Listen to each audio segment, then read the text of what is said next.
Complete biographies for our speakers are in your forum program, so I will dispense with making long introductions. Our kickoff speaker is an award-winning journalist and editor of the Columbus Dispatch. Please welcome Ben Marrison.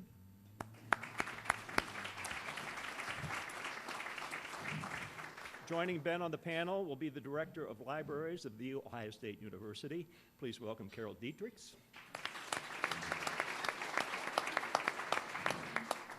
Next, we have a gentleman who has served as CEO of the Columbus Metropolitan Library for 10 years, doing such a terrific job that we have been the #1 library in the nation for a couple of years at least, Patrick Lusinski. And serving as our moderator today, it's the news director for WOSU Public Media and chairman of CMC's program committee, Mike Thompson. Mike, the microphone is yours. All right. Thank you, Rich. Thank you all for coming. We'll talk about innovation in print. That's kind of the overriding theme today, both as from a newspaper perspective and from the libraries and what they're doing. But first, a secret question that I have. You know, it was about a year and a half ago, maybe 2 years ago, we started to hear rumors that the Dispatch was going to go tabloid. And as a guy who went to school in New York and is from the East Coast, I could not wait. This is exactly what this city needed, and I couldn't wait to see the new Dispatch have headlines like this, with Clint Eastwood next to an empty chair saying, "Feeling lucky, punk." Or the Tiger Woods headline, "I am a cheetah," photoshopped with Band-Aids and 9 irons, and the double entendre about a certain congressman from New York who experimented with social media, wieners rise and fall. So Ben, please tell me the new Dispatch will look like that. Next question. So what will it look like? Mike, thanks. I don't think we would, I don't think our community would like those headlines. I don't think we could write them like that either. Thanks for having me here to represent the Dispatch and share our new format with you. I can tell from the reaction in the room, there's a lot of excitement, and we're really excited about it. And also thank you to the Metropolitan Club for hosting this event and allowing us to share this news with you. The Metropolitan Club is such a huge institution, very important in our community because it provides a forum for civil discourse and promotes intelligent discussion, which makes my appearance here all the more puzzling. All kidding aside, it's an honor and a privilege to be here to represent the nearly 1,500 people who work for the Dispatch Printing Company, which is a local, family-owned business that is investing in local news so that we can have a better informed community, and we're all better off for that. And not a week goes by that I don't hear from somebody via email or a voicemail or a letter who thanks us for the quality of the newspaper that we get to produce every day. People who travel and come back and see the Dispatch and realize how good we have it in our community. And that's because of our owner. And he could invest less in our paper, but he doesn't. And so, John, on behalf of the community, thank you and your family for what you do.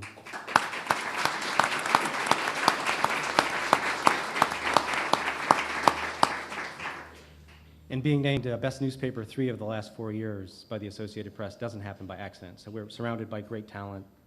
And so with this new format, it's another sign of the investment our company is making in our community. So to date, I've presented this new format to more than 1,000 people, and you make it about 1,200. And the response has been incredible, incredibly positive. I haven't heard from anyone who hasn't been impressed by it. But somewhere, someone didn't like it because I was told by the Metropolitan Club I couldn't make my presentation here. And I think it's because they were being very careful and kind and said it was because of a lack of technology, but I think they just didn't want to see my presentation again. So you have to hear me talk, no fancy pictures, but you have the product in front of you. So I'll start with an admission. When I first saw this new size, I thought, no way. No way. Readers are not going to like it. Readers don't like change. And I'm old school, even though I'm young, I think. I thought readers would not care for it. I brought it back to the newsroom because you never trust your own judgment. And I showed it to this many smart people we have working for us. And they immediately saw the possibilities. They saw what this thing could be, and they started rattling off ideas of what they could do with this size and what this size allowed us to do. And you could just see the sirens going off, and you could hear the bells ringing. They were really excited about what we might do with this new size. So we started digging in, and as we did, we realized the key to this being successful was to start at ground zero, to start with absolute blank pages and build a newspaper based on how people use it, not on how we have traditionally produced it.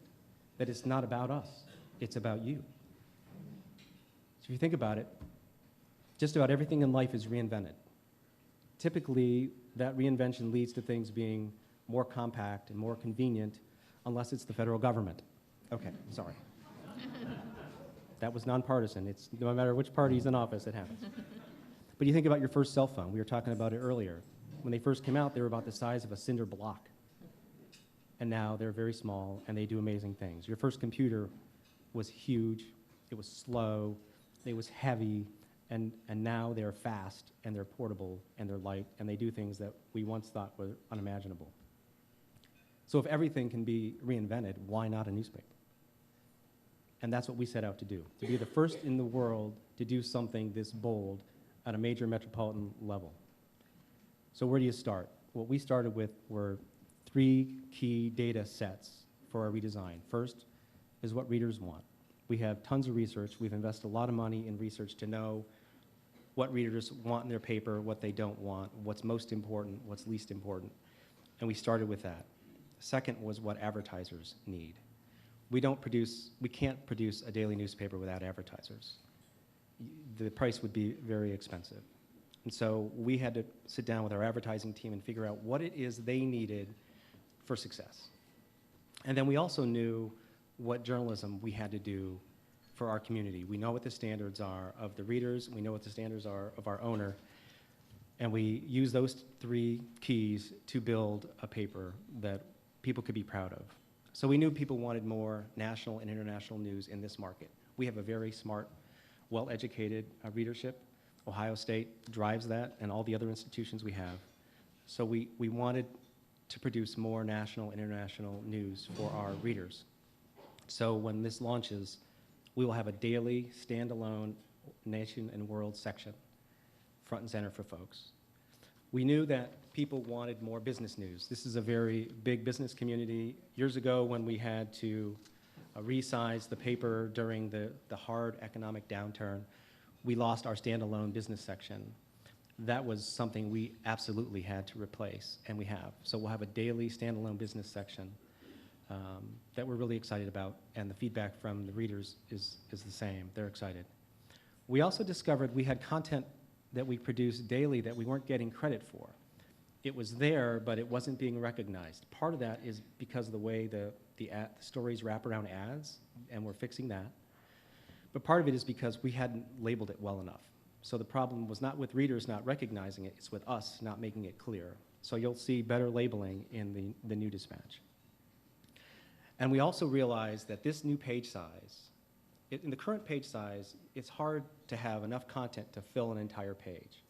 But because it's shorter, you can contain one subject to a page. And as you do that, it has the feel of a news magazine. So we're almost producing a daily news magazine. It's very easy to go through, very user-friendly, very convenient. So what we are doing, at the end of the day, when you sit down and analyze what we've done, is we have changed the newspaper reading experience. We're going to go from a newspaper that is very cover-focused. All the important stories are on the front of those sections. No more. You got to go through the whole paper to get what you want. And shouldn't you want that? We think you do. And as you go through it, you're going to encounter things that, because of new content and better presentation, you'll appreciate them even better. For example, we're creating subsections within each section. I'll use home and garden as an example. We're changing it to at home. But if you think about what's in that section, we have gardening news, we have home repair, and we have real estate. Aren't those 3 logical breaks? So within the at-home section, you will have gardening, hugely popular with readers. Do it yourself, even more popular with readers. They're both off the charts, but one's a little higher. And real estate. So if you're interested in one topic, you can easily find what you want. That does two things. It makes the paper more easy to navigate, but it also helps our advertisers, who are very important to us, be able to put their ads near the content they want to be near. So for us, it's truly a win-win. We're building destination pages. Page 2 of every section, if you look at your prototype, you don't have to do it now, but if you look at the prototype, you'll see we are anchoring content that you have told us is very important to you, so that you can, it kind of lights the fire, lights the fuse for you to want to go inside, because you want to see what's on page 2 today of this section. Oh, look what's on page 3. Oh, look what's on 4, 5, 6, 7, 8, and onward. One of the things that when people look at the paper for the first time, what I've witnessed is their first reaction is, it's a lot smaller. You're taking news out. We've seen it over and over again, but every person who has spent any time with it says, oh, wait a minute, it's all here, because it is. We're shrinking the page, but we're adding pages. One of the things we know is college football. Anybody here interested in college football in this town? For the past 5 years, our sports editors have beaten on me to add a standalone Sunday college football section, because there's that much interest in our market. We're going to do that, starting with this new format. If you think about it, on Sundays in the fall, you have, except for the Indians, the Reds might be playing in the playoffs. So you have Major League Baseball playoffs, you have NFL football, you have college football. We're going to have hockey, barring some labor lockout. We'll have hockey, you have high school sports.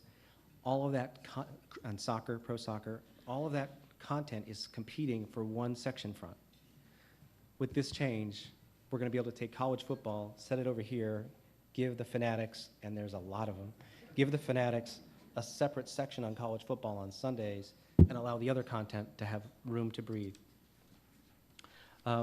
One of the things we hear, and Mike, I may beat you to a question, one of the things we hear is this is about cost savings, and it's really not. We're adding pages back, so we're not cheating anybody on content. But one of the things we heard from readers was, the shape doesn't matter as much to us, but the content inside it really does.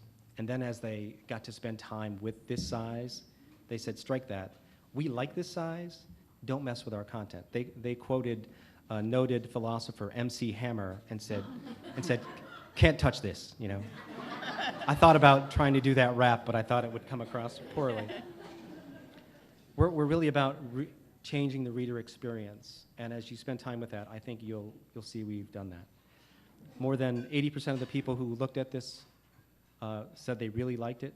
More than 70% said they preferred it over the current size because it's easier to hold. People are excited that when they're sitting at their kitchen table in the morning, they'll be able to see their spouse or significant other. Most people. I know at my house it's that way. We took this prototype to a trade show in Washington and showed it off. And the interest was remarkable. And we're fairly confident that as this gets out there and people get excited about it, they already are, as they get more excited about it, more and more papers are going to be knocking on our door wanting to make this switch. So being first in the world is a lot of fun. There's a lot of pressure. We've been refining this thing for months, and we know that we've told all of you September 10th was our target date for launch. We've had some production issues in the past week that if you're a subscriber, you know. And because of that, we're delaying the launch of the new size. It's not going to hit your doorsteps on September 10th. I can't tell you what day it's coming, but it'll be there as soon as we can have the confidence that we can meet your expectations for service. We don't want to confuse the change in format with a frustration on delivery. I think that's prudent. But we know when this thing hits the community, people are going to be excited. We also know in this town, you get points for doing things right. And we're determined to do it right. That's our company philosophy that's driven by our publisher. And so we know there will be some people who would be disappointed that we're going to be a little late. But I have 4 children. My first child was born 18 days late. My wife and I didn't love him any less because he arrived late. In fact, my wife was quite happy when he did decide to enter the world. And so we expect the birth of this city's new newspaper, and the first of its kind in the world, to be as well received as my son Matt. So thank you for your time and attention.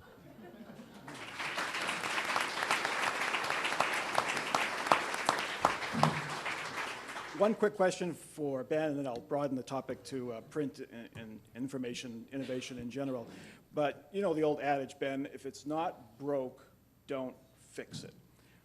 Not necessarily just the current dispatch format, but the format that many newspapers are using, the Plain Dealer, the New York Times, the Wall Street Journal. Is that current format of the newspaper broken? No, it's not broken, but everything can be improved upon. And we really believe that that's what we've done here. I mean, we have, 250,000 subscribers on Sunday? There's a lot of evidence that it's not broken.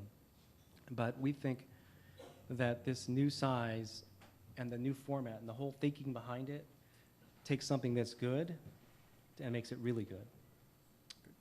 We'll open it up to other panelists.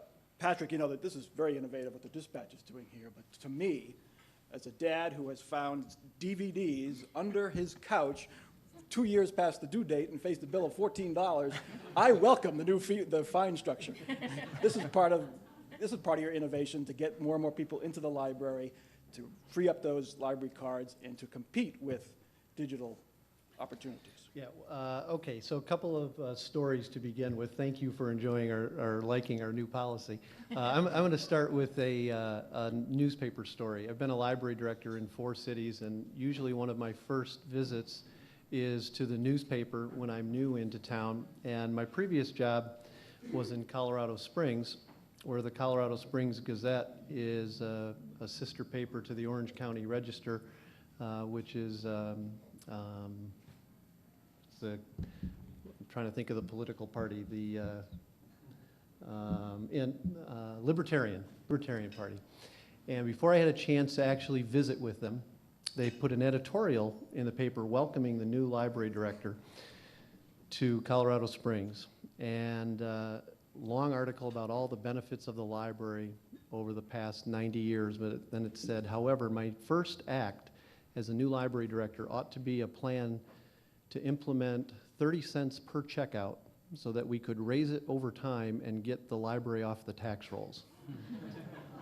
So I was really glad to come to Columbus and to meet with the folks at the Dispatch who have been such great partners for the library.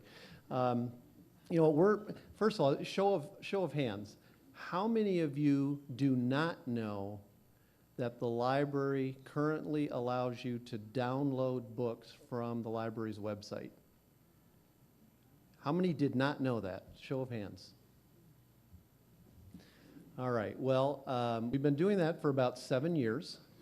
And the reason I knew there'd be a fair number of hands that would go up is because I'm an advisor on the Pew Foundation's research that they do on internet and the American life, and we know from national studies that people do not know that libraries do that, and yet for us, 500,000 downloads this year to various devices. You can go to the library's website, as long as you have a library card, and you put in the information and download that book and take it with you. At the end of 3 weeks, it wipes itself off your machine, and it is available for someone else to check out.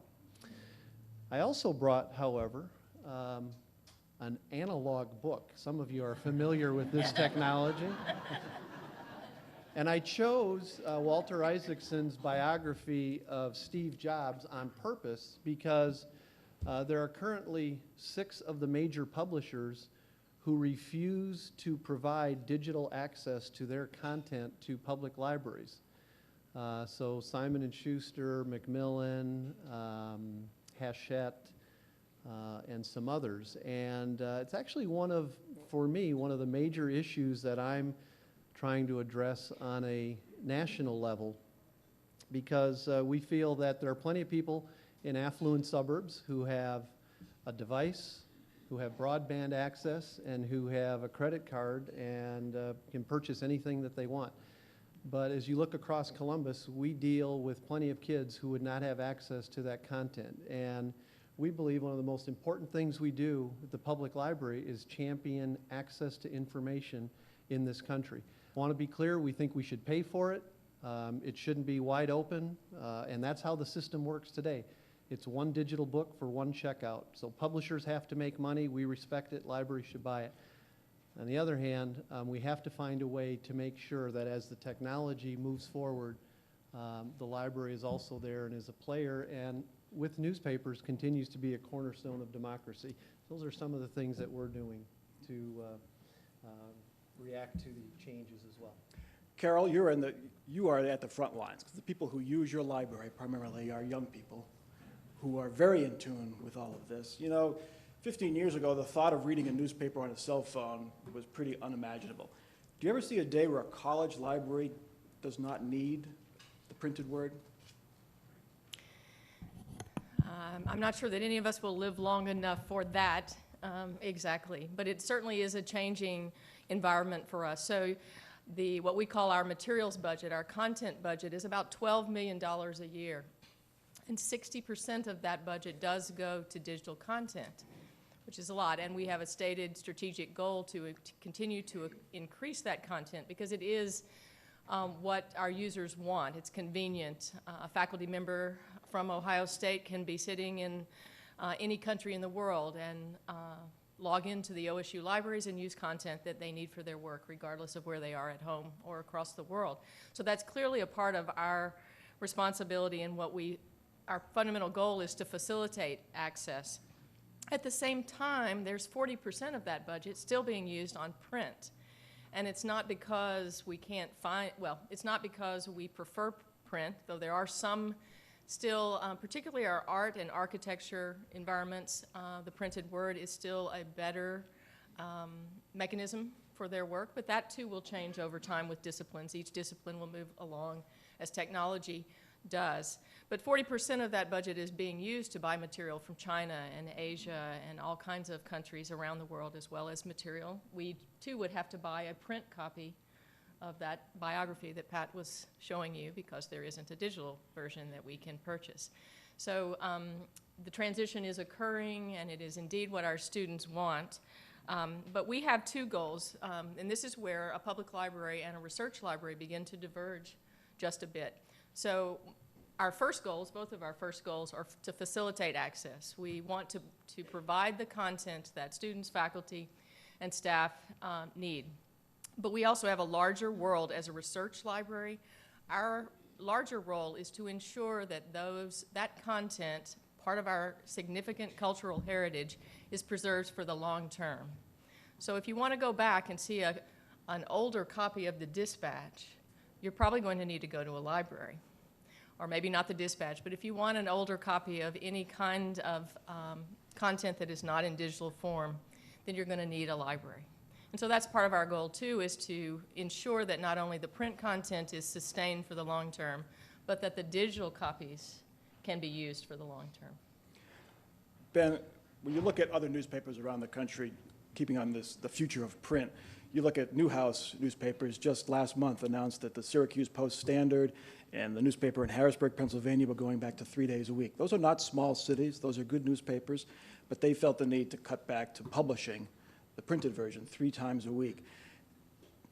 Even with this innovation, is the day of the printed newspaper numbered? Maybe a lot of numbers there, but are the days numbered out for printed newspapers? I don't think so. The one fact that I didn't mention, we have taken this new size and shared it with some of the students at Ohio State. And I have a student at Ohio State, and I'm paying that tuition. Thank you very much.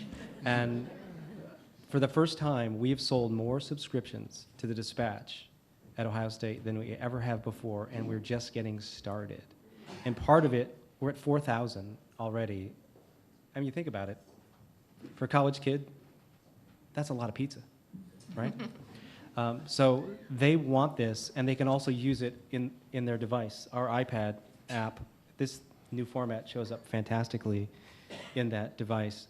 People want quality information. At the end of the day, that's what they want. They want something that's reliable, dependable, that's been vetted, Sometimes they don't like what they read because it's not what they heard on their partisan TV show or radio show or at their coffee shop. But they want information they can trust, and that's why I'm confident newspapers are going to be around. Some of it will be on print, some of it will be electronic, but it's going to be here because our society is, the bedrock of our society is based on democracy, and that's based on good information. Speaking of digital, you recently erected a paywall for the website, asking folks to pay for the content. He did it. Okay. And I did it proudly. Did it proudly, okay. No, I'm kidding. You tried this before, and you took it down. But you've tried it again. Now many other newspapers are doing this as well. Washington Post, New York Times, Boston Globe, many newspapers. Wall Street Journal has always had a paywall. How did you come to try it again, and how did you come to set the pricing? Well, I'll have the number wrong, but there's approximately 200 newspapers that are already charging for content online. And our company made the decision that there was a time when the website was merely a replica of the information we printed. That day is long ago. Today, we have about 24 people who work full-time on digital-only content and products. So it is not a mirror image of what we print. There's a lot of technology, a lot of investment in the digital. So some people might say, you're just charging us again for something you already did. That's not the case. The metering system, a lot of people who come to dispatch.com, even though we get 1 million page view, 1 million visitors a week, a lot of them won't hit the paywall in a month because they come just for certain stories. And so it won't impact a very large percentage of our audience. We've studied what other companies have done in terms of where you set that meter, and we're not losing traffic. So we think we've set it in the right place, and that's how we set it. The value, we made a conscious decision that when you subscribe to the Dispatch, you're not just subscribing to a newspaper, you're subscribing to the content. No matter how you choose to get it, if you want to get it on your iPad, or if you want to get it on your laptop through the e-edition, or you want to get it printed, there's a lot of cost involved to have all the professional journalists, all the people selling ads, the whole back-end business office, all the marketing department, all the technology. All that comes at great expense, and people have to pay for it. And that's why we've decided to come back around and do it again. Patrick, as more and more folks access your books online, they download them, they don't have the need to go to the library.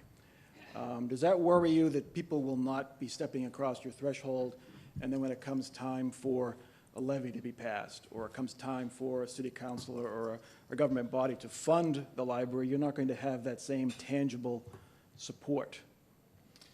Well, it's just under 8 million visitors a year right now to all of the locations, and about 10 million visitors to the website, so a lot has to change in order for that to happen. You know, we see this as very transitional. If I can tell you what some of our new facilities will look like over time, it's going to be less about grade A space for warehousing books, and it's going to be about more grade A space for people, for learning, for collaborative learning, for community activities, because the one sweet spot that we have is we're nonpartisan, we're a trusted source in each community. So it's hard for me to envision that people will stop going to the library for that purpose. Perhaps that someday that's the case. Even today, I'm struck by the fact that many people come there to engage in a solo pursuit in the company of others. And you have to stop and think about, well, why is that? We're social beings, and we like being around others. We like the sense of curiosity and discovery that happens in the library.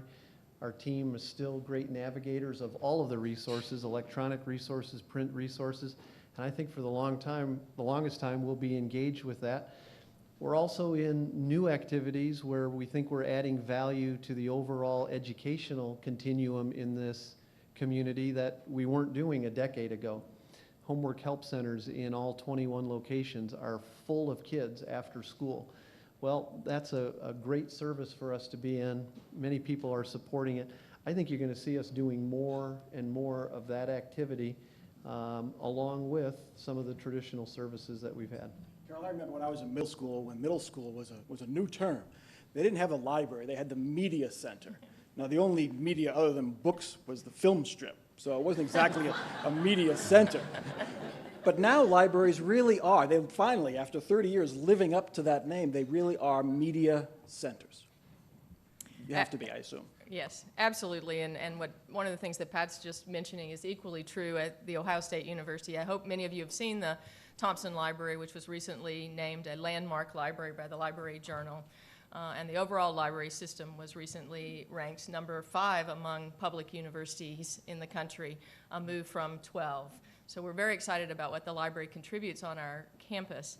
Every fall, there's always a delegation of student government leaders who come to visit the library director, and you never know for sure what will be on their list of issues that they wish to tackle for the year.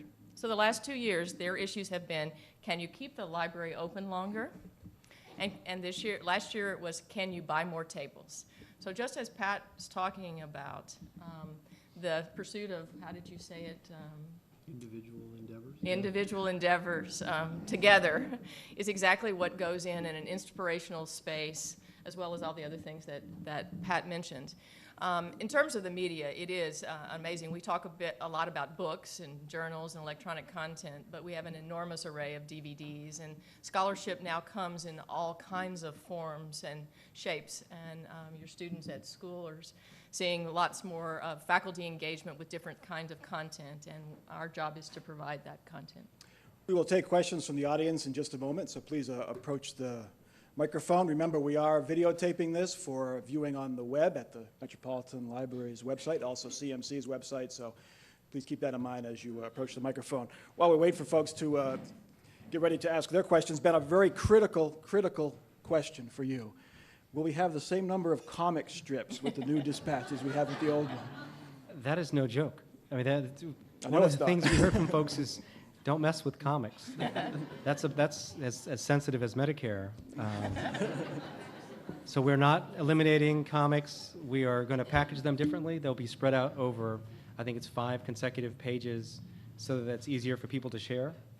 And we learned a lot about how people use the paper. They don't want all the puzzles on the same page because person A in the house likes this one, person B likes this one. So we're trying to split them up so that it's more functional. I mean, all these little micro details we paid attention to. So the comics are there, and we haven't messed with them, and we're not going to. That was the first question of That's a a great very question. hardened news person in my newsroom. Where are the comics? That's right. They'll be there. Go ahead, please state your name, please. Thank you. I'm Mary Ann Main. I'm a columnist with the Delaware Gazette. And one of the things I dislike in the past about the Sunday paper is the pound of advertisements that you receive in the bag. And I'm kind of curious, how will those advertisements work with the smaller format? To me, it's kind of are you downsizing those also, or are they going to overwhelm the smaller size of the paper on Sundays? That's one of the earliest questions we had. I love those advertisements. They pay our wages. They're your bread and And we butter, want I know more. that. So. So let's pretend these are the ads, and this is the paper, open end.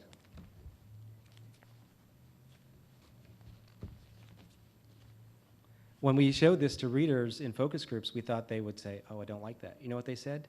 Fantastic. Really? Okay. Because, voila. Yeah, you can pull them out. If they're like you and you don't like this, you Yeah, set it pitch 'em. aside. If you're like a lot of readers and love these, then you go through it. So what we thought was a problem was a plus. Because I guess the second part of my question too, if you get it, home delivered in the bag, that's one thing, but how are you going to package it so it all doesn't, like fall out when you're buying it at the grocery store? Were you in our meetings? Because that was the next question. Okay. So when it's delivered to your home, it'll still be in that bag. So you'll have them just like Right. this. Not a problem. At the newsstands, the gas stations where we sell a lot of them, they'll be like this. And we don't believe they'll fall out. We have a plan in case they do. We've studied it. And so you're asking the same questions our team's asking, and we're pretty confident we've got a good plan in place. Very Thank good. you. Thanks. Can I jump in with a question that advertisers probably ask? Ben, will your ad rates change because the ads will be smaller? They'll still be full page, but they'll be a smaller size. I don't do advertising, which is a good thing, but we are maintaining rate. The fact of the matter is, if you were to look at, I'll hold it up, you don't have to look.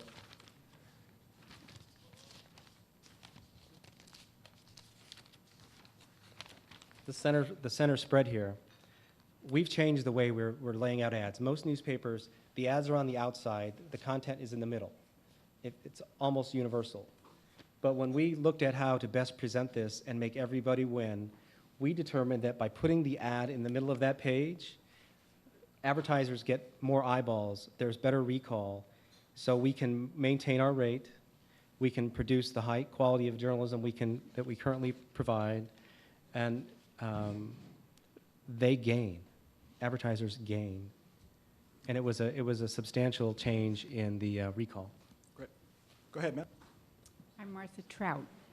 I want Ben to know that I haven't made up my mind what my November votes are going to be, because as I acquire educational input on how my vote will come down, I wait to see what the Dispatch columnists and the Dispatch editorial policy is going to be, because I trust the fact that you are having your finger on a lot of facts that I might not be aware of, and I like to have them screened through your opinion. Thank you. I don't participate in endorsements. We have an editorial board that does that, led by our publisher.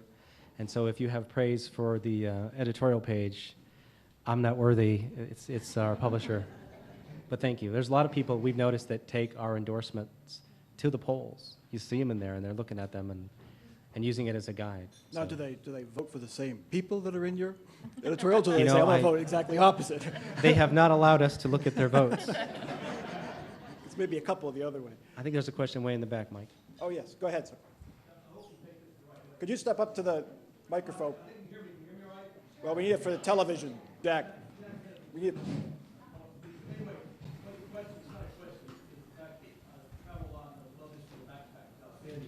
More than that, I just called the zoo to verify this. You think I'm crazy, most of you, but then I saw this, I sat down. We use, I wouldn't tell you how many dispatches a day on our animals. Now,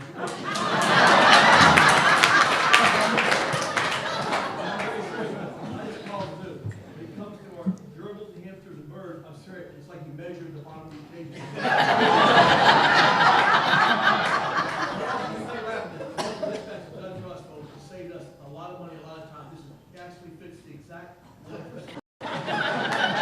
Well, unfortunately, Jack just ruined our whole story. The reason we did this size was to help the animals at the zoo.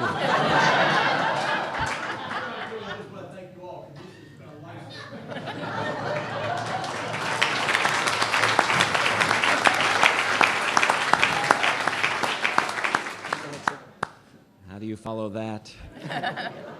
I'm Steve Salt. Ben, a question for you.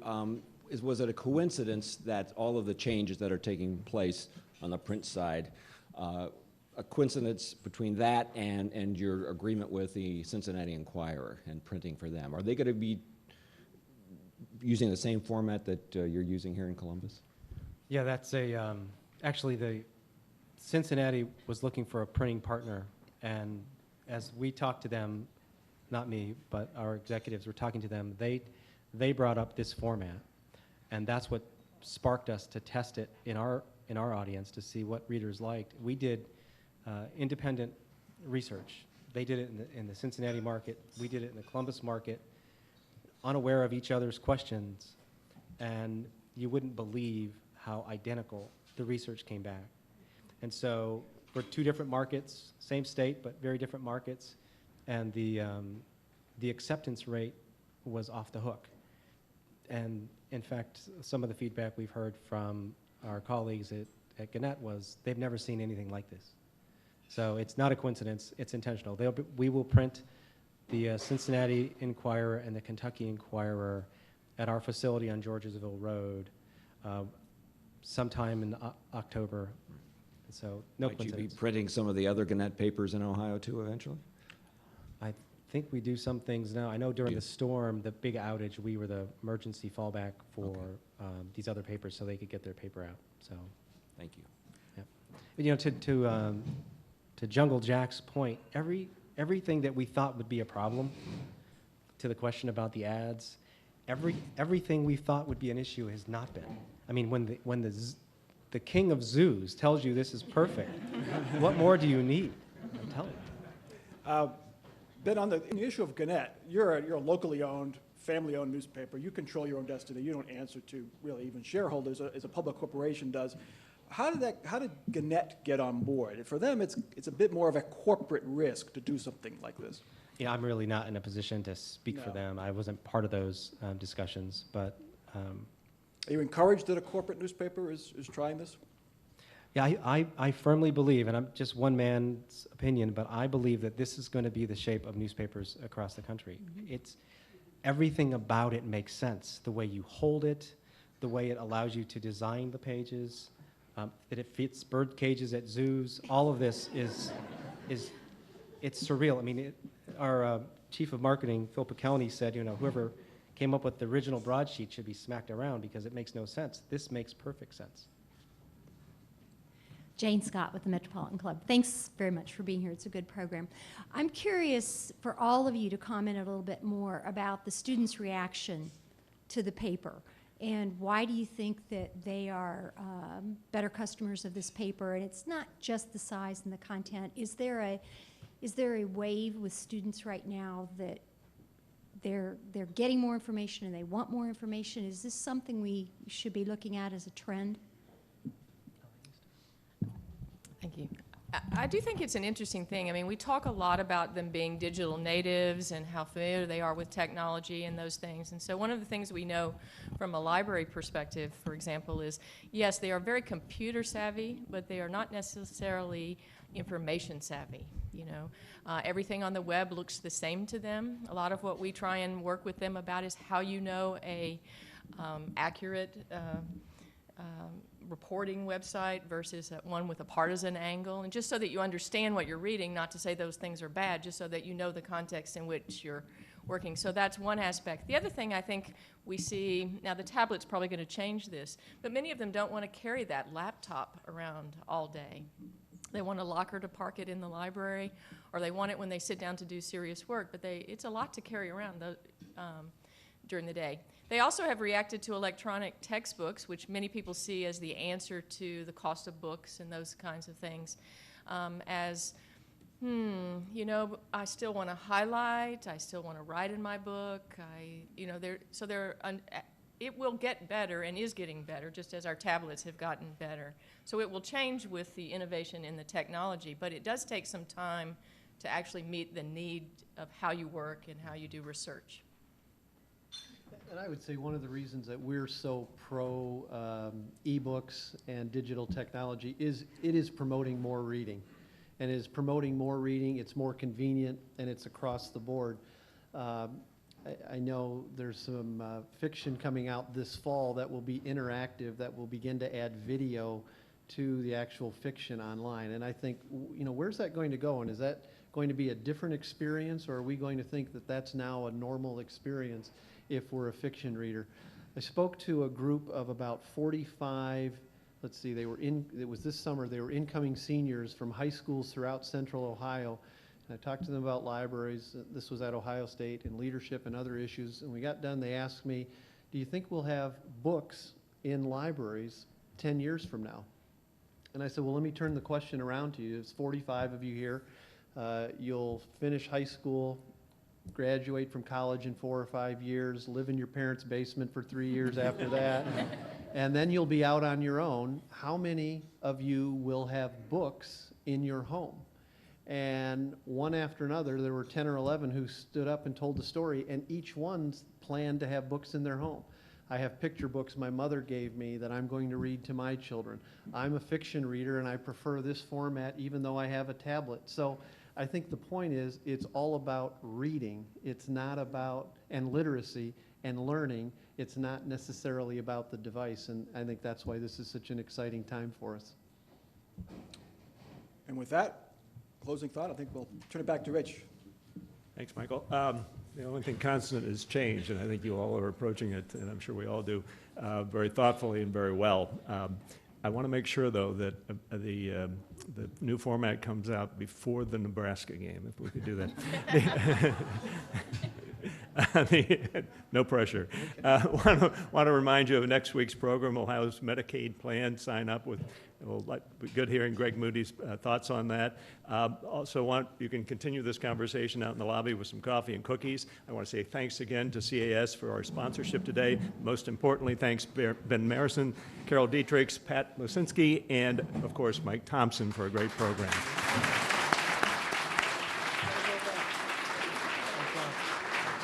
Thank you and good afternoon.